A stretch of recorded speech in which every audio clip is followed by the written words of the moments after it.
Uma das primeiras coisas que eu fiz em 2025 foi assistir Nosferatu.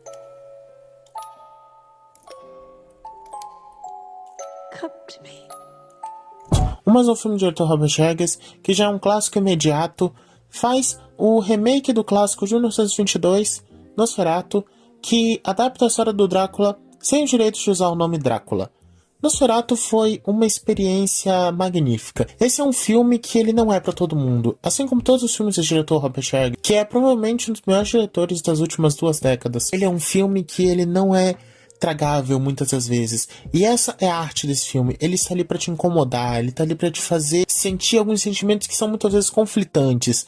Eu não sou daqueles caras que acham que a arte tem que ser a todo momento um incômodo, que tem que ser uma coisa agressiva, que vai te pegar e te fazer refletir pra caramba. A arte às vezes pode ser alguma coisa boba, pode ser algo que vai ser simplesmente te divertir, pra te fazer parar, sentar ali e ver graça das coisas, da vida, do que ela pode trazer.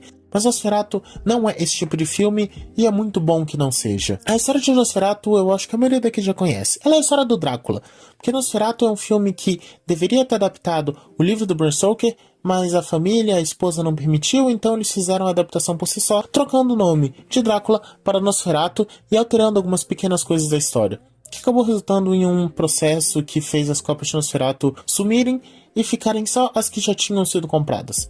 Mas não é disso que vamos falar hoje. Vamos falar necessariamente do novo filme do diretor desse remake agora de 2024. A história ela conta basicamente sobre um casal, a Ellen e o seu marido. O marido ele trabalha como corretor, então em algum momento ele tem que viajar para um outro país para vender uma casa para um grande homem, um homem muito rico que é o Conde Orlok. Chegando lá, ele enfrenta uma vila e nessa vila ele vê uma coisa que lhe perturba bastante.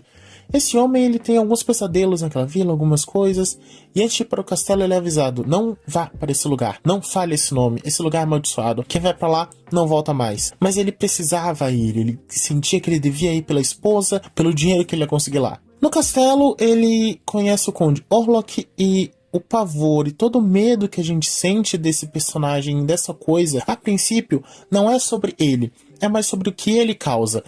Porque nós não vemos o rosto do Orlok, o rosto do Nosferatu, nós vemos apenas a reação do personagem a como ele vê o Nosferatu, a como as coisas vão acontecendo.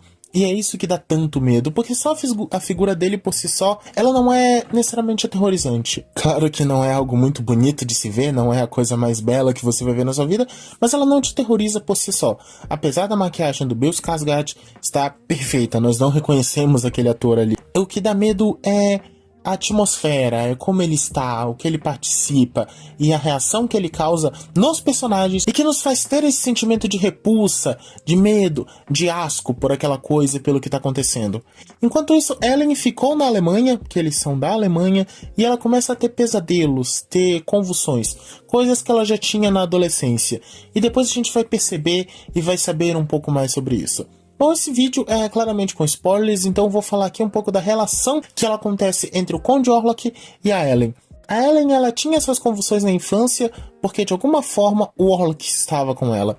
Em um trecho do filme, ela fala para o marido que o pai a pegou fazendo alguma coisa, provavelmente quando ele viu ela estava sozinha, e que ele disse que ela era impura, que ela não prestava. O filme ele vai tratar muito sobre sexualidade. Pra quem já viu os filmes do Eggers, ele sabe que ele fala muito sobre isso. Em A Bruxa, a questão do sexo e da liberdade da mulher, ela já é muito retratada. A protagonista ali, vivida pela Anya Taylor-Joy, ela é uma mulher que ela é muito reprimida naquela família, que os seus desejos, os seus impulsos, as suas necessidades, elas não são ouvidas e elas não são consideradas relevantes. E no final a irmã, ela se solta das vestes e vive também a sua liberdade ali na floresta. E Nosferatu vai tratar um pouco sobre isso. Só que Nosferatu, eu acho que é uma coisa meio complicada. Por quê?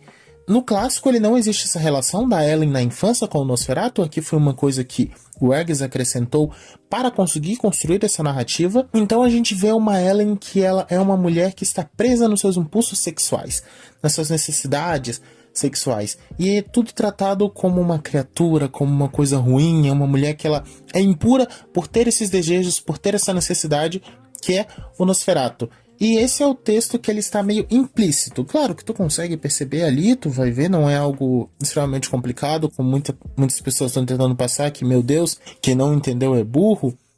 Tu não é um gênio porque tu entendeu essa metalinguagem, que tu entendeu esse subtexto do filme, mas o filme também tem um texto que é claro, que ele é muito mais claro do que esse subtexto e que ele é relevante. Ela foi abusada. O Nosferatu, ele é esse desejo sexual que é feio, que a mulher tem, que ela não deveria ter no filme, na sociedade que a gente vive, mas ele também é uma figura que ele abusou efetivamente da Ellen. Ele se aproveitou das suas fraquezas, da sua juventude, da fragilidade. Então o problema não é necessariamente sobre a mulher ter esses desejos, esse impulso sexual. O problema é ela não falar sobre isso, ela não ter a liberdade de estar sobre isso.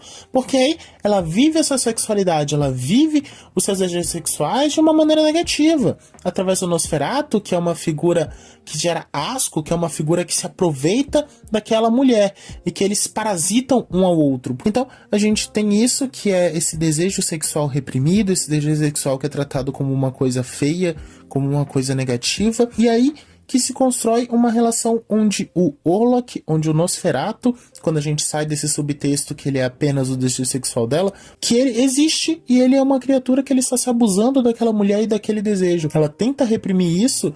E a Ellen, ela só é feliz quando ela está com o marido dela. A Ellen, ela é uma mulher completa. Ela não tem mais convulsões, ela não tem pensamentos negativos, ela não está ruim quando ela está com o marido dela. E isso pode também se trazer na metalinguagem como uma repressão. O marido representa um símbolo de repressão da mulher e que a mulher ela só está bem para ela e para a sociedade quando ela está impondo limites ao seu desejo sexual, às suas necessidades e sendo a boazinha que as pessoas querem que ela seja.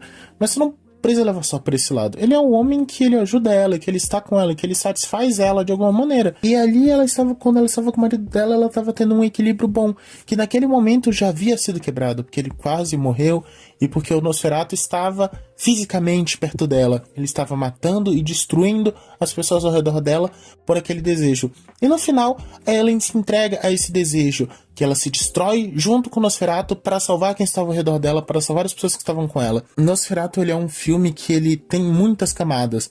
Podemos ver o subtexto, também o texto que está em tela efetivamente que está te mostrando, mas não há necessidade de ter essa discussão de que essa visão é mais certa, essa visão é mais errada. Tudo ali existe, o subtexto existe, o texto claro existe. Podemos trazer isso do desejo sexual reprimido, mas também o Nosferatu, ele é um vilão. Ele é efetivamente uma criatura maligna que destrói aquela mulher, que acaba com a vida dela e que acaba com si mesmo e com toda aquela sociedade em volta. Ele traz a peste, ele traz a praga com os ratos.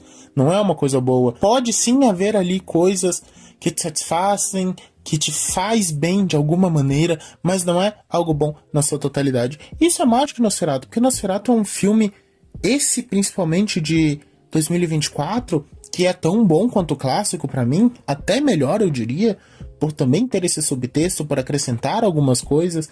Então se você não assistiu, ou se você assistiu, você vai adorar esse filme, mas ele traz todo esse diálogo, toda essa abertura. Ele é o subtexto, mas ele também é o texto que tá em tela.